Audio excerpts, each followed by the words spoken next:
How to talk to your family about the police state this Christmas if it comes up, and it probably will. Here are some pointers for dealing with the big three arguments of police supporters and apologists.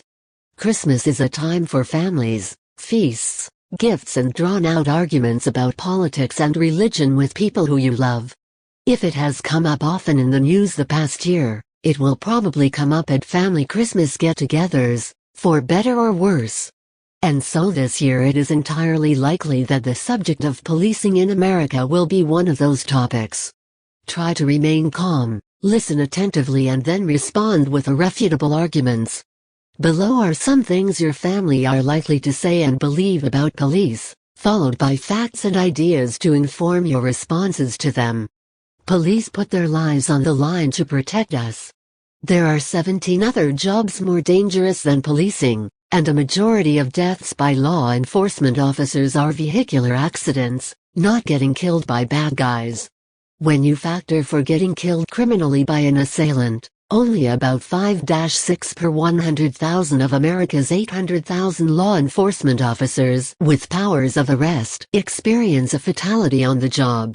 Which means that there are only about half as many deaths as the 20th most dangerous profession, 10/100,000, the brave women and men who install the wires that bring our homes internet and telephone services. Besides the big lie that policing is dangerous, they are not doing it to protect us. Take away the paychecks and special policing privileges and see how many show up out of the goodness of their hearts to keep us safe. Who you gonna call when the galactic butt monkeys rape your children? Okay, they may not say it like that. But they probably are going to appeal to the necessity of policing based on the constant threat of evildoers, an absurd notion in and of itself. Most people never experience a violent crime in their entire lives. Of those that do, the majority are attacked by a family member, friend or somebody else that they know. Those crimes that do occur by random evildoers have a very low clearance rate, meaning they are, more often than not, never solved. So if something bad happens to you or your loved ones, you should be prepared to deal with it yourselves, or let it go. Assume responsibility and risk for your own safety, because police aren't going to even when they insist that is their purpose. You might as well call for a pizza if you need something to make you feel better, because it will likely be more effective than police. Relying on them will just add to the frustration, confusion and unanswerable questions your tragedy has already stirred up. The only problem here is that if you take justice into your own hands, you will become the next victim of police and the legal system. They will protect criminals to profit from the enforcement and prosecution of their laws. Their monopoly on violence binds you to their service, removing choice and self-responsibility, which is the key component to self-ownership. You are essentially owned by those who claim responsibility for you, whether they take that responsibility seriously or not. Policing is slavery. COPBLOCK by Joshua Scott Hodgkin. If you don't like it, then just obey the law. There are several problems with this decrepit suggestion. First of all, many of the laws are inhumane. The punishments for victimless crimes always far exceed the damage of the crime itself. The laws are the problem, and obeying them mindlessly and suggesting everyone else does is basically just saying that you should consent to and assist police and politicians with cruel, inhumane acts that deny humans freedom, liberty and self-ownership.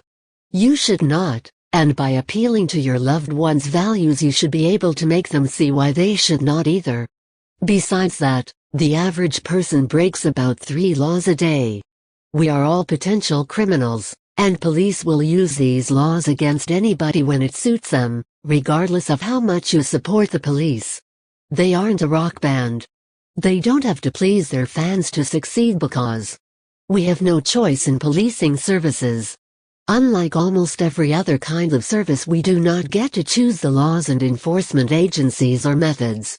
These are forced on us without any choice whatsoever. And through taxation you are forced to pay for it.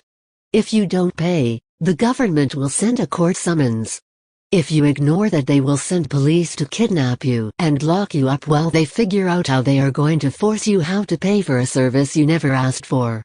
If you try to evade the police kidnappers, they may end up killing you. Without the constant threat of theft and violence, they could not exist. They are the bad guys. Your family may hypothesize that taxes and government services are voluntary. However, there has never once in history been a state that taxed its citizens without the duress of aggression. Such hypotheses are without any rational grounds whatsoever.